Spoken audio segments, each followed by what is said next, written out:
안녕하십니까, 비전교육학입니다. 이번 강의를 통해서 제가 여러분께 전달드리고 싶은 메시지는 남은 시간이 얼마 되지 않은 이 시점에서 임용교육학 시험을 준비할 때 교육 사회 영역 중 어떤 부분을 포인트를 두고 봐야 되냐, 이 부분에 대해서 제가 조금 도움을 드리고자 합니다. 그러면 무엇이 중요하냐라고 우리가 생각을 해봤을 때 그 근거가 있어야겠죠.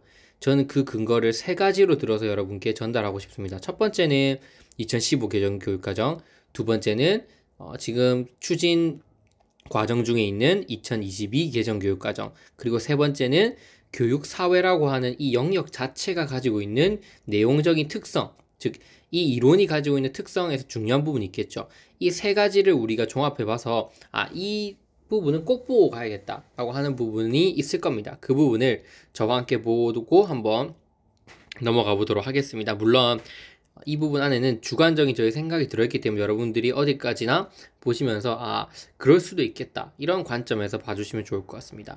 제가 2년 동안 여러분께 계속 강조드리고 있는 건 뭐냐면, 모두 다 중요하다고 생각하겠지만 저는 모든 학생을 위한 교육 기회의 제공, 이게 정말 중요하다고 생각합니다. 그 이유는 뭐냐면, 모든 학생을 위한 교육기회 제공은 2015 개정 교육과정에서 지금 목차에 들어가 있는 어떤 학교 교육과정 편성에서 들어가 있는 핵심 사항이지만, 이게 2022로 그대로 이어집니다. 2022 개정 교육과정의 비전을 제가 계속 강조하고 있지만, 비전이 이겁니다. 모두를 아우르는 포용 교육 구현과 미래 역량을 갖춘 자기주도적 혁신 인재를 양성하는 거다. 즉, 일단 모든 학생들에게 공평한 교육, 즉 모두를 아우를 수 있는 포용 교육, 이런 부분들이 지금 포인트가 되고 있습니다. 그러면 모든 학생을 위한 교육 기회를 제공해야 된다는 측면에서 그 가장 기본이 되는 게 뭐냐? 바로 평등이라는 겁니다. 평등. 교육은 불평등하게 제공돼서는 절대 안 된다는 겁니다. 모두를 아우르는 것이나 모두를 위한 교육이나 그 출발점은 무엇이다? 평등이라는 거죠.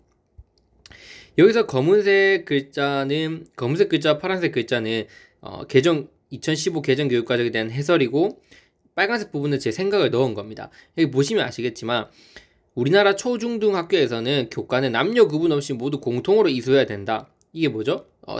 성에 따라서 교육에 제한이 있으면 안 된다. 여러분도 다 아시는 이제 허용적 평등에 해당되겠죠. 그리고 교육과정에 제시되어 있는 양성평등 개념은 기회의 평등, 조건의 평등, 결과의 평등의 관점에서 접근돼야 된다라고 해서 이 평등에 대한 영역이 이렇게 강조되고 있다는 점. 이게 교육과정에 들어가 있다는 거는 언제라도 교육 평등에 대한 시험 문제, 즉 허용적 평등, 보장적 평등, 교육 조건의 평등, 이런 평등에 관한 내용이 언제 어느 연도에 나와도 우리가 이상하지 않다는 거죠. 그래서 이 부분은 무조건 우리가 반드시 100% 암기를 하고 있어야 된다. 허용적, 보장적, 교육 조건, 교육 결과의 평등, 이런 것들. 그리고 그것과 연관해서 조금 깊게 들어가면 우리가 나올 수 있는 게 뭐겠죠? 여러분도 아시다시피 이제 교육 수익률이라고 해서 카노이의 분석, 여러분 아시죠? 그 교육 수익률 문제, 그 부분도 꼭 주의 깊게 보는 게 필요하다. 그래서 보장적 평등이 실현되는 것은 제한적이다. 그래서 초등교육이 교육 수익률이 높으면 아무나 들어올 수는 없다. 초등교육이 교육 수익률이 높을 때는 상위 계층만 초등교육을 받을 수 있다는 거예요. 근데 시간이 지나면서 초등교육을 봐도 교육 수익률이 높아지지 않자 이제 좀 더 심화된 교육이 필요해서 중등교육이 필요하다. 더 많이 배우고 많이 해야지 취직이 잘 된다. 좋은 높은 지위를 얻을 수 있다. 이렇게 되면 중등교육이 교육 수익률이 높아지겠죠. 그리고 상대적으로 초등교육까지 나와도 우리가 돈을 거기에 투자한 대비 돈을 많이 못 벌 수 있다는 거예요. 그 초등교육은 교육 수익률이 떨어집니다. 그러면 그 초등교육은 이제 누구한테까지 열릴 수 있냐? 그때서야지 이제 중간 계층, 하위 계층까지 다 열릴 수 있다. 즉 이렇게 평등이라고 하는 거는 차등에 따라서 지급될 수 있다. 이 카노의 분석이죠. 그래서 이 부분도 평등 개념에서 우리가 좀 알고 있어야 되지 않나 저는 생각을 합니다. 조금 깊게 나온다면 그렇게 나올 수 있지 않을까 저는 생각을 합니다. 그래서 이 평등 영역을 여러분들이 꼭 강조 보셨으면 좋겠다. 그러면 2022 개정 교육과정에서 도대체 강조하는 게 뭐냐? 2002 개정 교육과정의 비전과 그 추진 방향을 측면에서 한번 살펴보자면 크게 네 가지가 있습니다. 분권화와 자율화, 그리고 공공성과 책무성, 그리고 개별성과 다양성, 마지막 디지털 기반 교육이 있습니다. 그래서 이런 것들을 통해서 아까 말씀드렸던 것처럼 모두를 아우를 수 있는 포용 교육, 그리고 미래 역량을 갖춘 자기주도적 혁신 인재를 양성하겠다. 이 영역 안에서 우리 교육사회 영역이 무엇이 어떤 부분이 시험에 나올 수 있냐, 이걸 생각해 봐야 된다는 거죠. 교육사회가 임용교육학에 많이 출제되지 않는 이유는 뭐냐면, 여러분도 아시겠지만 찾아봐도 크게 연관되는 부분이 없습니다. 즉 예를 들면 뭐 분과나 자율화 하면 교육과정 측면이지 않습니까? 그 교육과정과 연관해서 나올 게 워낙 많아요. 분과나 자율화를 하게 된다면 예를 들면 뭐 백워드가 될 수도 있고, 기납적 타바의 기납적 교육과정이 될 수도 있고, SBCD 학교 중심의 교육과정이 될 수도 있고, 혹은 뭐 교육 행정적 측면에서 볼 때는 컨설팅 장학, 자율화된 장학이니까 뭐 멘토링 장학, 자기 장학 이런 것도 있을 수 있어요. 그러니까 이게 교육 행정이나 교육 과정이나 혹은 교수학습 방법이나 뭐 교육 평가 이런 측면에서는 내게 무수히 많은데, 교육 심리나 교육 사회는 뭔가 이론적 속성이 강하다 보니까 나올 수 있는 게 좀 한계가 있었다는 거죠. 그래서 다른 영역들이 많이 이때까지 출제가 되었고, 교육 사회 영역은 좀 출제가 덜 될 수밖에 없었다, 이렇게 볼 수 있는 거죠. 그럼에도 불구하고 그런 분권화와 자율화라는 특성이 강조된다면 2022에서 그것과 연관해서 제가 키워드를 검색해 봤습니다. 제가 만든 자료와 여러 자료를 통합해서 딱 하나 걸리는 게 뭐냐면, 번스타인의 교육과정 분류, 즉 교사의 자율성과 학생의 자율성이 교육과정을 만드는데 많이 들어갈 수 있는 코드는 뭐냐, 뭐 통합형이냐 집합형이냐, 그 코드 방식, 즉 사회를 조직하는 방식과 교육과정을 조직하는 방식이 그대로 연관성이 있다는 이 번스타인의 교육과정 분류 혹은 교육과정 사회학, 이 부분이 시험에 그나마 나올 수 있는 좀 확률이 있다. 이 분권화 자율화와 연관해서는 저는 그렇게 생각을 합니다. 만약에 테마를 잡는다면. 자, 두 번째로 보면 이제 공공성과 책무성을 보자. 그러면 책임감, 우리가 지켜야 될 도덕, 윤리, 민주 시민 교육, 이게 강조되는 거다라고 볼 수 있겠죠. 그럼 이 공공성과 책무성과 관련해서 나올 수 있는 요소는 무수히 많습니다. 교육 사회 빼고는 뭐 통합 교육이라고 한다든지 뭐 경험 중심 교육까지 뭐 여러 가지들이 있습니다. 그 중에서 교육 사회에서 봤을 때는 디르켐의 보편적 사회와도 연관될 수 있다. 왜냐면 우리가 공공성, 함께 지켜나가야 될 도덕, 이런 것들을 중요시 여긴다. 근데 사회가 점점 분업화되고 다양화될수록 여러분도 아시겠지만 보편적 사회가 아닌 특수 사회화는 당연히 이제 강조가 되겠지. 우리가 필요하겠죠. 사회가 분업화 전문화되니까. 근데 그 전문화되고 분업화되는 사회를 통합하고 아우를 수 있는 보편적 사회화가 필요하다. 그게 뭐다? 공공성이라는 거예요. 함께 해나갈 수 있는 이 공공의 선. 공공선을 통해서 어떤 사람을 만들고 싶다? 민주시민을 길러내고 싶을 거고, 민주시민은 당연히 이 보편적 사회화랑 연관될 수밖에 없으니까 교육사회학에서 연관되는 어떤 키워드 이론은 바로 이 디르켐이라고 볼 수 있겠죠. 물론 이거 외에도 제가 놓치는 게 있을 수 있겠지만 제가 생각했을 때 이게 중요하지 않나, 이렇게 판단을 하는 겁니다. 그리고 세 번째로 개별성과 다양성도 매우 중요시 여긴다. 이 개별성과 다양성 측면에서는 문화 실조론과 문화 다원론이 나올 수 있겠죠.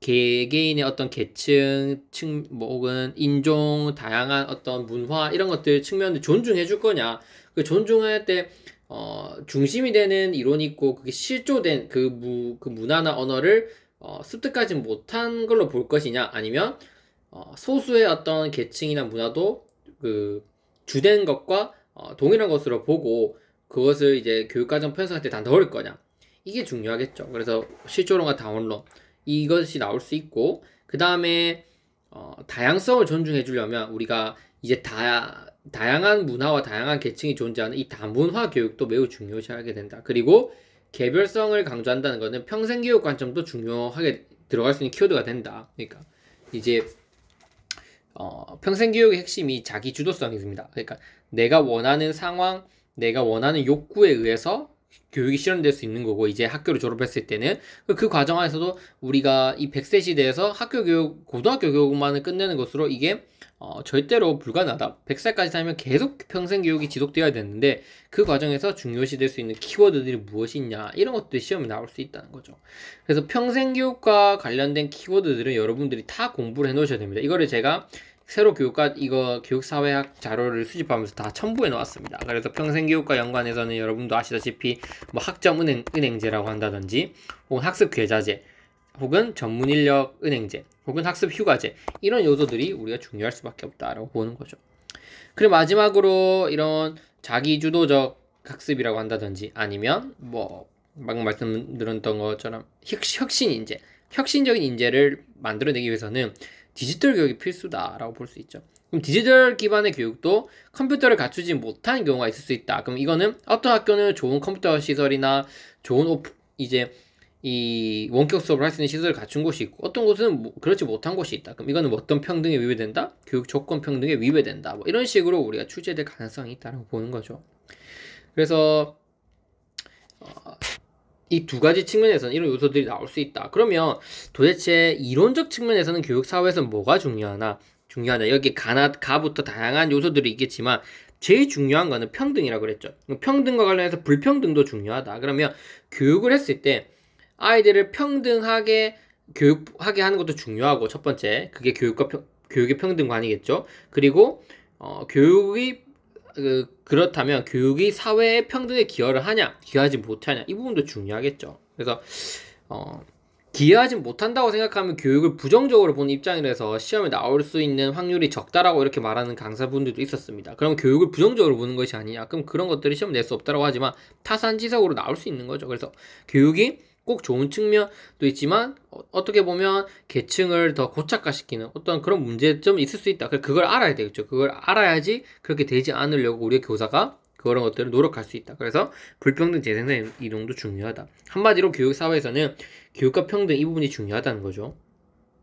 그 다음에 뭐 기능론 갈등론 중요합니다. 근데 이미 시험에 출제가 되었고, 학교 교육의 기능론적 관점, 그러면 갈등론적 관점에서는 뭐 어떤 부분이 중요할 수 있냐, 다 중요하겠지만 아까 말씀드렸던 것처럼 번스타인의 이 교육과정 분류학이나 사회 언어 연구, 이 부분이 매우 중요할 수 있고, 혹은 뭐 그 개인 학습자 간의 상호작용을 교육과정 사회학과 연관돼서 맥닐의 방어적 수업, 이런 것도 중요할 수도 있습니다. 근데 제일 핵심적인 거는 교육과 평등, 이게 바로 교육사회 핵심 영역이 아닐까 저는 생각이 듭니다.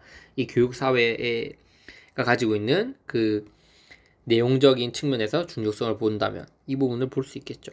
그리고 학교 교육의 문제에서 과잉 학력 현상이 왜 자꾸 발생하냐, 청소년 일탈은 왜 자꾸 발생하냐, 이 두 부분에서 우리가 핵심적으로 봐야 될 요소 중에서 제일 중요한 거는, 청소년 일탈 중에서는 사회 통제 이론이 아마 제일 핵심적으로 우리가 시험에 나올 확률이 높다고 생각하고, 과잉 학력에서 왜 자꾸 아이들이 이 욕구가 자꾸 학습 대학원까지 가려고 하느냐, 이것과 연관해서는 나올 확률이 제일 높은 거는 그래도 지위 경쟁 이론이 아닐까, 이렇게 볼 수 있는 거죠.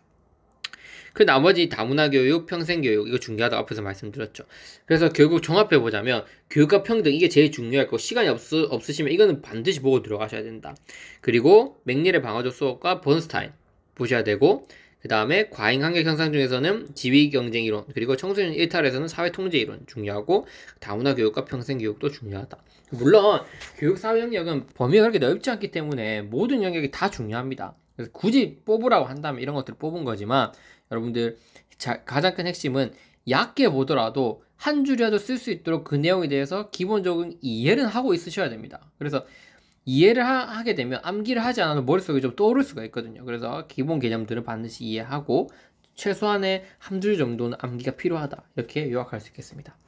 네, 일단 이것으로 교육 사회 영역은 마무리를 하고, 다음 파트는 교육 행정 파트에서 무엇이 중요한지, 그리고 자료를 어떻게 업데이트했는지 알려드리도록 하겠습니다.